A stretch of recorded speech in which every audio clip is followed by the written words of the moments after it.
Welcome to Blue Talks.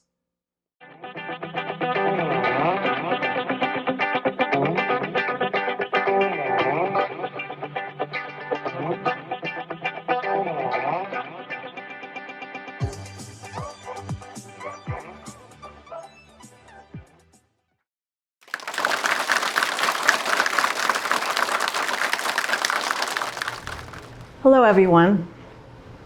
I'm so happy and grateful to be here today. My message is simple today. What you think matters. I earned the title sales guru by a long, successful career in the automotive business. But to earn the title happiness expert came a little differently. I earned that title by living through some sad, hard times. When I started out my career in the car business, I was living a life that I consider to be a true hell. It was just hell for me. But in order to tell you the whole story, I need to take you back a little bit further. When I was a young girl, my mother told me, wherever you go, God is always watching you.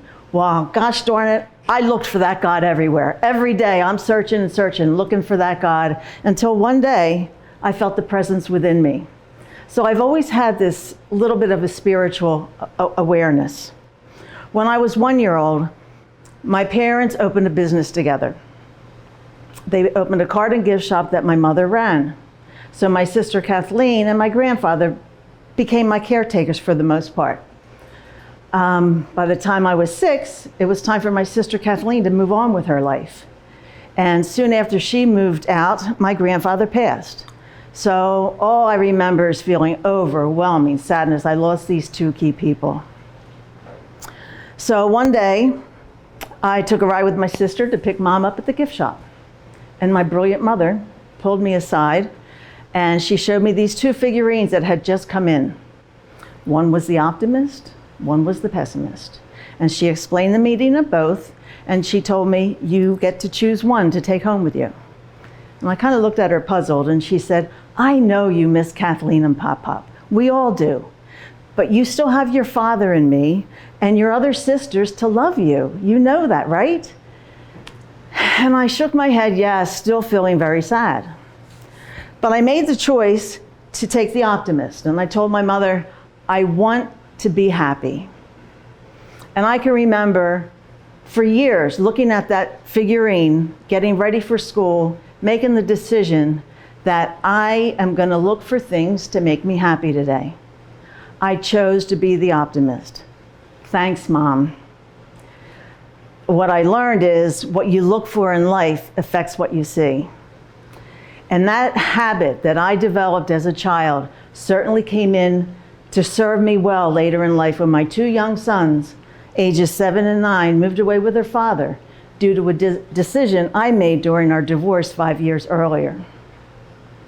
Now, there's a lot more to the story here, but the bottom line is, once I came to acceptance that I couldn't change the facts, I surrendered my life to God to get through the next 10 years because I knew I couldn't do it on my own.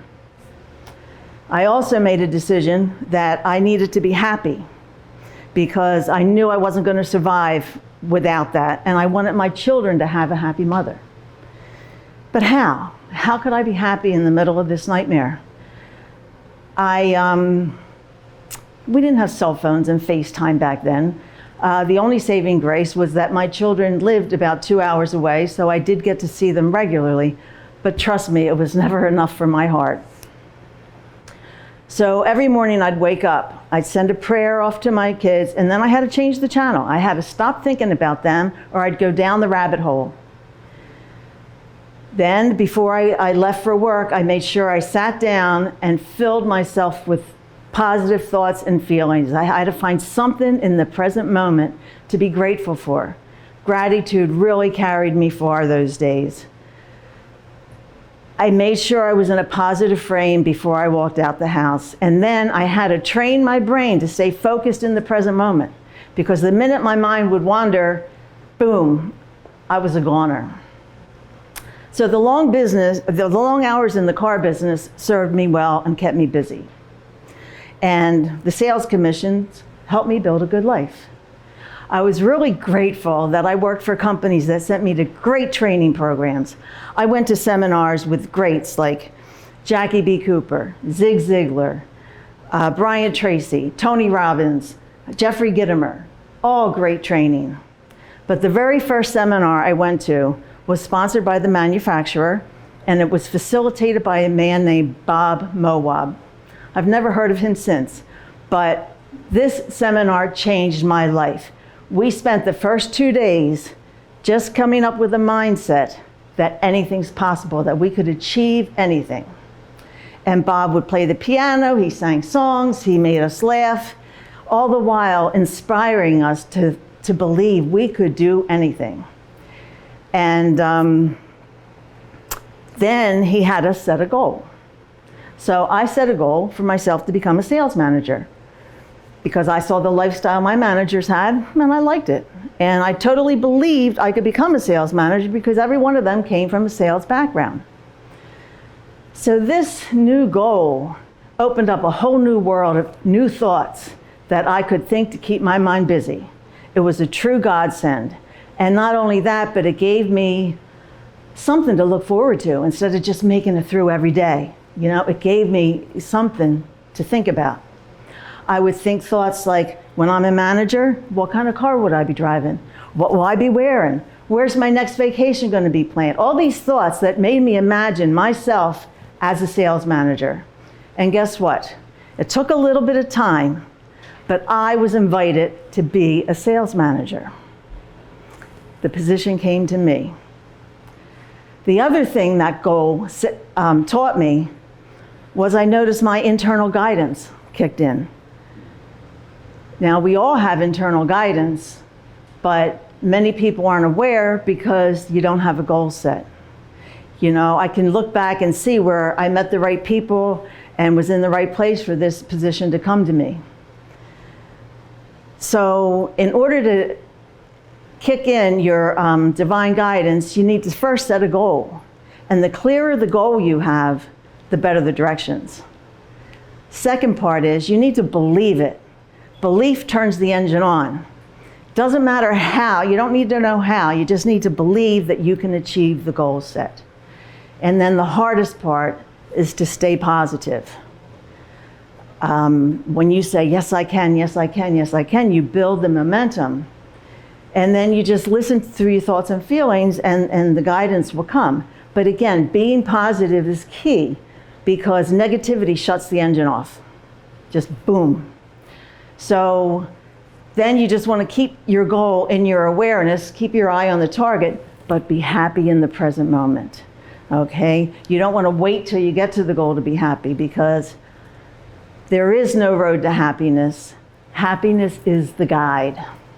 So in the book, The Happiness Advantage, the author, Sean Acker, talks about how when our brain is in a positive state versus being negative, neutral, or stressed, all the learning channels in our brain are turned on.